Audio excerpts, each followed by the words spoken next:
Picking the backyard in the grass, I found this cut almandine crystal back in 2017, which led me to dig a private properties creek in 2018. It's a Universities Creek here in Reading, Pennsylvania. It's private property. I spent about 6.5 hours with a little shovel head in their creek, and I pulled up this here indigenous head sculpture. Looks like he's got war paint on the right side of his face. I continued to dig that creek for about 2 months, and I pulled up all kinds of soapstone sculptures. I pulled up some bones. I pulled up like a crystal fish there you can see. I pulled up a Bear Island spearhead. I pulled up a tomahawk hammer. You can see, like, I think there's blood on it there. You'll see it on the bottom. I mean, so many things I pulled up. It was close to 40 artifacts.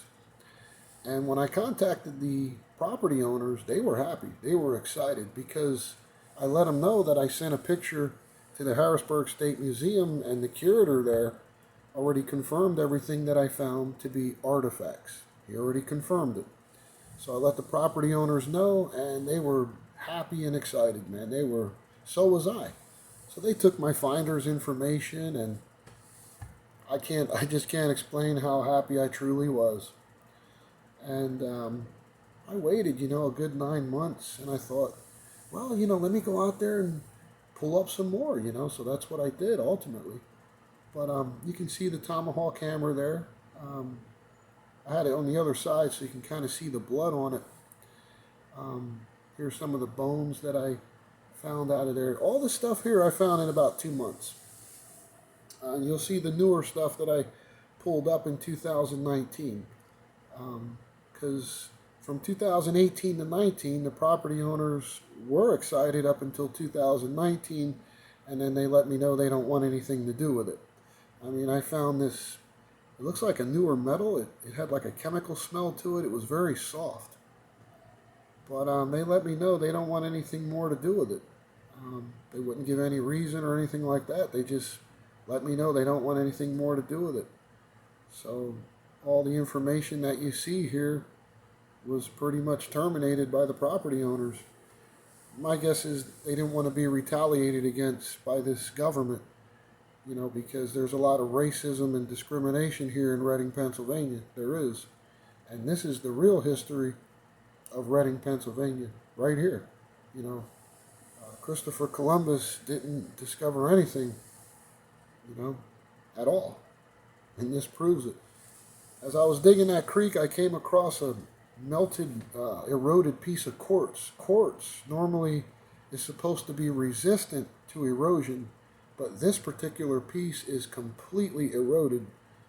So I would think that this earth is a lot older than what they thought, because quartz is not supposed to erode like that. But I donated that to the Harrisburg State Museum back in 2019. I had a written permission from the property owners to donate all these artifacts here, and some of the ones you'll see a little bit later. There's a tomahawk hammer there. All this stuff was donated to the Harrisburg State Museum back in 2019. In 2020, the Harrisburg State Museum let me know not to send any more artifacts because the museum was closed indefinitely due to COVID-19. So it's kind of strange how, I found these artifacts, I mail them into the museum, and then I start to find extraterrestrial artifacts, I mail those into the museum, and then all of a sudden everybody gets hit with COVID and the museum is shut down indefinitely. I mean, it wasn't a coincidence. It was a clear attack on everybody, clearly. But the more I dug that creek, the more evidence I started to pull up to show that there was a lot of non-human activity going on here, clearly based on the evidence. I mean, you can clearly see based on the fossils. Very odd. And then you can see the extraterrestrial artifacts. And the animal people, it's just the grays. It's a complete wonder what was going on this planet, let's say 5 billion, 10 billion years ago. And it's like this information should be shared with the children and the people of the world, not hidden. We should want to know the truth about our planet. we should want to be able to share what knowledge we have. And if we don't, it's like a crying shame, just like in this artifact.